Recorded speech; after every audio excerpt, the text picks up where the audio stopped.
ಈ ಸಮಾರಂಭದ ಅಧ್ಯಕ್ಷತೆ ವಹಿಸಿರ್ತಕ್ಕಂಥ ಶೋಷಿತ ಸಮುದಾಯಗಳ ಒಕ್ಕೂಟದ ಅಧ್ಯಕ್ಷರಾದಂಥ ಶ್ರೀ ರಾಮಚಂದ್ರಪ್ಪ ಅವರ, ಬಾಗಲಕೋಟೆ ಜಿಲ್ಲೆಯ ಉಸ್ತುವಾರಿ ಸಚಿವರಾದಂಥ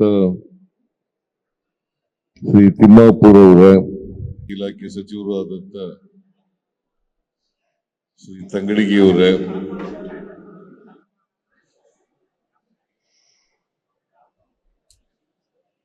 ವೇದಿಕೆ ಮೇಲಿರ್ತಕ್ಕಂಥ ಎಲ್ಲ ಮಾನ್ಯ ಶಾಸಕರುಗಳೇ, ಮಾಜಿ ಶಾಸಕರುಗಳೇ, ಶೋಷಿತ ಸಮುದಾಯಗಳ ಎಲ್ಲ ಮುಖಂಡರುಗಳೇ, ಇಲ್ಲಿ ಭಾಗವಹಿಸಿರ್ತಕ್ಕಂಥ ಆತ್ಮೀಯ ಬಂಧುಗಳೇ, ತಾಯಂದಿರೇ,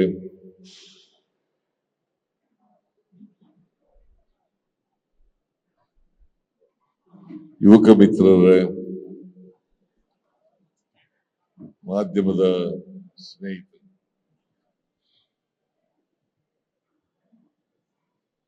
ಇವತ್ತು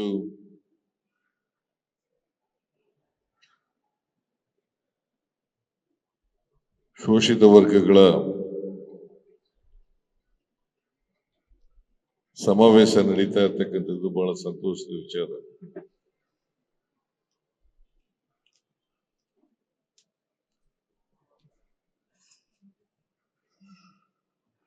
ಈ ಉಪಚುನಾವಣೆಯಲ್ಲಿ ಸಂದರ್ಭದಲ್ಲಿ ಶೋಷಿತ ವರ್ಗಗಳ ಜನರು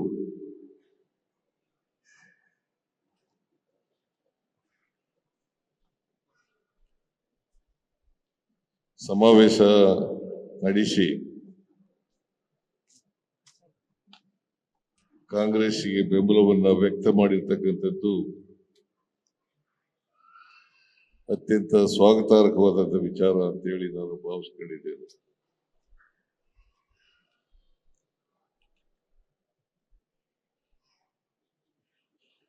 ಕಾಂಗ್ರೆಸ್ ಪಕ್ಷ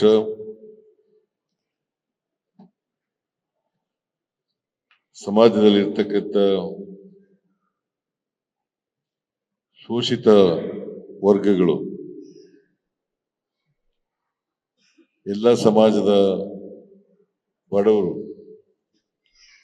ಮಹಿಳೆಯರು,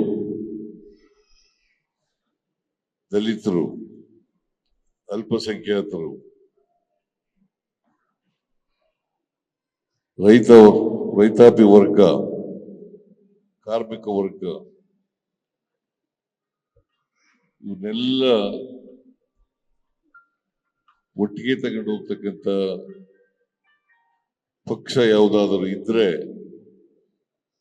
ಅದು ಕಾಂಗ್ರೆಸ್ ಪಕ್ಷ ಅಂತಕ್ಕಂಥ ಮಾತುಗಳನ್ನ ಹೇಳಲಿಕ್ಕೆ ಬಯಸ್ತಾ ಇದ್ದೇನೆ.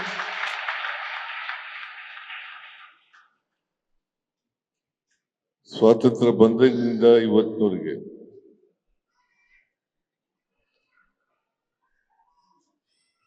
ಬಡವರ ಪರವಾಗಿ ಕೆಲಸ ಮಾಡ್ಕೊಂಡು ಬರ್ತಾ ಇರ್ತಕ್ಕಂಥದ್ದು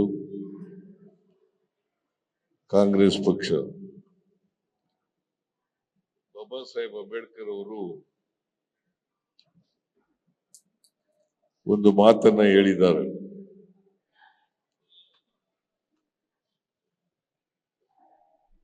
ರಾಜಕೀಯ ಸ್ವಾತಂತ್ರ್ಯಕ್ಕೆ ಅಥವಾ ನಮಗೆ ಸ್ವಾತಂತ್ರ್ಯ ಬಂದದಕ್ಕೆ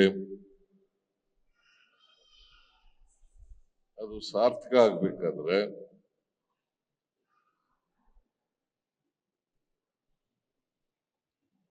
ಅಶಕ್ತ ವರ್ಗ ಯಾರಿದ್ದಾರೆ, ಶೋಷಣೆಗೆ ಒಳಪಟ್ಟಿರ್ತಕ್ಕಂಥ ವರ್ಗ,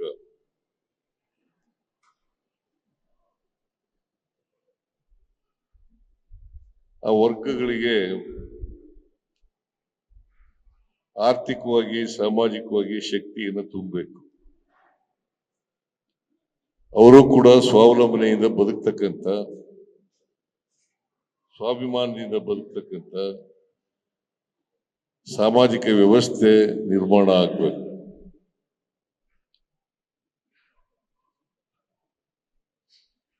ಶೋಷಿತರು ಅವರ ಕರ್ಮದಿಂದ ಶೋಷಿತರಾಗಿರ್ತಕ್ಕಂಥದ್ದಲ್ಲ.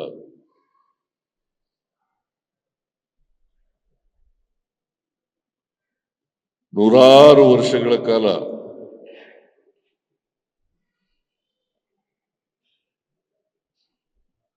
ಅವಕಾಶಗಳಿಂದ ವಂಚಿತರಾಗಿರ್ತಕ್ಕಂಥ ಜನ, ಶೋಷಿತ ವರ್ಗದ ಜನ, ಅಕ್ಷರ ಸಂಸ್ಕೃತಿಯಿಂದ ವಂಚಿತರಾದರು.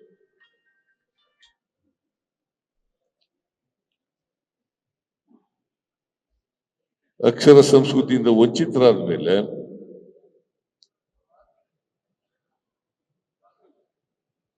ಅವರು ಅನಿವಾರ್ಯವಾಗಿ ಶೋಷಿತರಾಗ್ತಕ್ಕಂಥ ಪರಿಸ್ಥಿತಿ ನಿರ್ಮಾಣ ಆಯಿತು. ಯಾರಿಗೆ ಅವಕಾಶಗಳು ಸಿಕ್ತು ಅವ್ರು ಮುಂದೆ ಬರ್ಲಿಕ್ಕೆ ಸಾಧ್ಯ ಆಯಿತು. ಯಾರಿಗೆ ಅವಕಾಶಗಳು ಸಿಕ್ಲಿಲ್ಲ ಅವರು ಹಿಂದುಳಿದಿರಲಿಕ್ಕೆ ಸಾಧ್ಯ ಆಯಿತು. ಇದನ್ನ ನಾವು ಅರ್ಥ ಮಾಡ್ಕೋಬೇಕಾಗ್ತದೆ. ಬಸವಾದಿ ಶರಣರು ಅದಕ್ಕೋಸ್ಕರನೇ ಕರ್ಮ ಸಿದ್ಧಾಂತವನ್ನ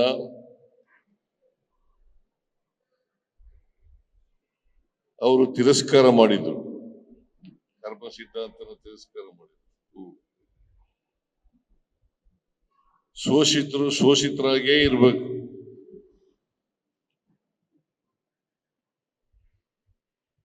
ಜಾತಿ ವ್ಯವಸ್ಥೆ ಆಗಿನೇ ಮುಂದುವರಿಬೇಕು. ಚತುರ್ಣ ವ್ಯವಸ್ಥೆ ಆಗಿನೇ ಮುಂದುವರಿಬೇಕು. ಆಗ ಮಾತ್ರ ಮುಂದುವರೆದ ಜಾತಿಗಳು ಎಲ್ಲ ಸವಲತ್ತುಗಳನ್ನ ಪಡ್ಕೊಳ್ಳಲಿಕ್ಕೆ ಸಾಧ್ಯ ಆಗ್ತದೆ.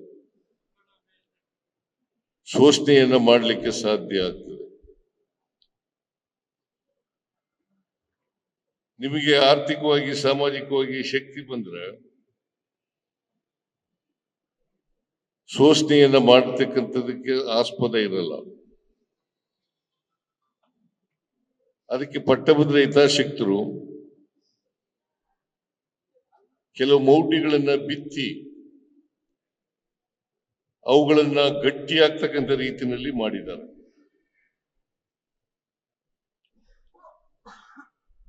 ಉದಾಹರಣೆಗೆ ಒಬ್ಬ ಬಡವ ಅಥವಾ ದಲಿತ ನೀನು ಯಾಕಪ್ಪ ಅವಿದ್ಯಾವಂತನಾಗಿದ್ಯಾ, ನಿನ್ಗೆ ಯಾಕೆ ಮೈ ಮೇಲೆ ಬಟ್ಟೆ ಇಲ್ಲ,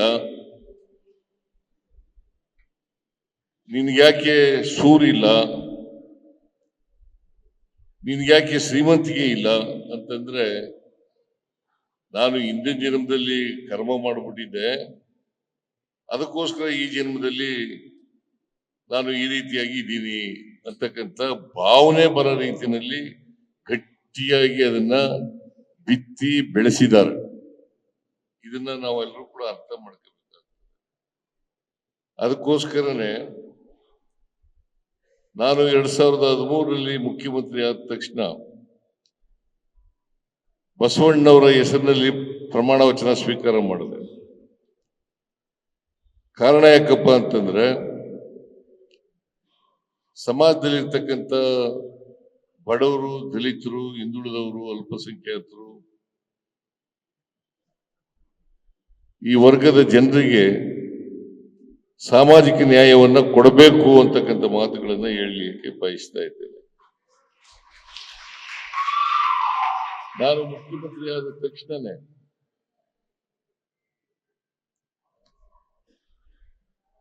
ಅಂಬೇಡ್ಕರ್ ಅಭಿವೃದ್ಧಿ ನಿಗಮ, ಯುವರಾಜರ್ಸ್ ಅಭಿವೃದ್ಧಿ ನಿಗಮ, ವಾಲ್ಮೀಕಿ ಅಭಿವೃದ್ಧಿ ನಿಗಮ, ಅಲ್ಪಸಂಖ್ಯಾತರ ಅಭಿವೃದ್ಧಿ ನಿಗಮ, ಇಲ್ಲಿ ಯಾರ್ಯಾರು ಸಾಲ ತಗೊಂಡಿದ್ರು ಸಾಲ ಮತ್ತು ಬಡ್ಡಿ ಎರಡನ್ನೂ ಕೂಡ ಮನ್ನಾ ಮಾಡ್ತಕ್ಕಂಥ ತೀರ್ಮಾನವನ್ನ ಮಾಡಿದೆ. ದೇವರಾಜ ಅಭಿವೃದ್ಧಿ ನಿಗಮ, ಅಂಬೇಡ್ಕರ್ ಅಭಿವೃದ್ಧಿ ನಿಗಮ, ವಾಲ್ಮೀಕಿ ಅಭಿವೃದ್ಧಿ ನಿಗಮ, ಅಲ್ಪಸಂಖ್ಯಾತರ ಅಭಿವೃದ್ಧಿ ನಿಗಮ, ಇಲ್ಲಿ ಯಾರ್ಯಾರು ಸಾಲ ತಗೊಂಡಿದ್ರು ಮತ್ತೆ ಅದರ ಮೇಲೆ ಬಡ್ಡಿ ಬೆಳೆದಿತ್ತು, ಬಡ್ಡಿ ಮತ್ತು ಅಸಲು ಎರಡನ್ನೂ ಕೂಡ ಮನ್ನಾ ಮಾಡಿದೆ. ಕಾರಣ ಯಾಕಪ್ಪ ಅಂತಂದ್ರೆ ಈ ವರ್ಗದ ಜನ, ಶೋಷಿತ ವರ್ಗದ ಜನ, ಇವರು ಸಾಲದಿಂದ ವಿಮುಕ್ತರಾಗಬೇಕು, ಸಾಲ ಇರಬಾರದು,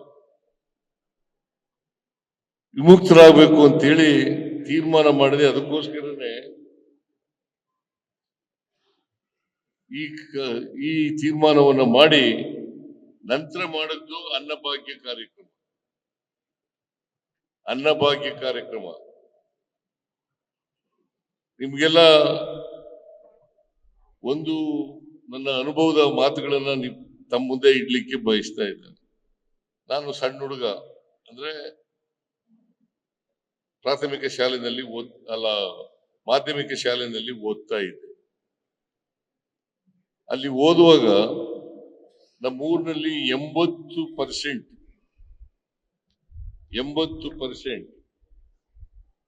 ಖುಷ್ಕಿ ಜಮೀನಿದ್ದಂತ ರೈತರು, ಕೂಲಿ ಕಾರ್ಮಿಕರು. ಇನ್ನು 20% ಜನರಿಗೆ ಮಾತ್ರ ನೀರಾವರಿ ಜಮೀನಿರೋದು. ಅವ್ರ ಮನೇಲಿ ಮಾತ್ರ ನೀರಾವರಿ ಇದ್ದಂತ ಜಮೀನುಗಳಲ್ಲಿ ಭತ್ತ ಬೆಳೆಯರು ಅವ್ರ ಮನೇಲಿ ಮಾತ್ರ ಅನ್ನ ಮಾಡೋದು.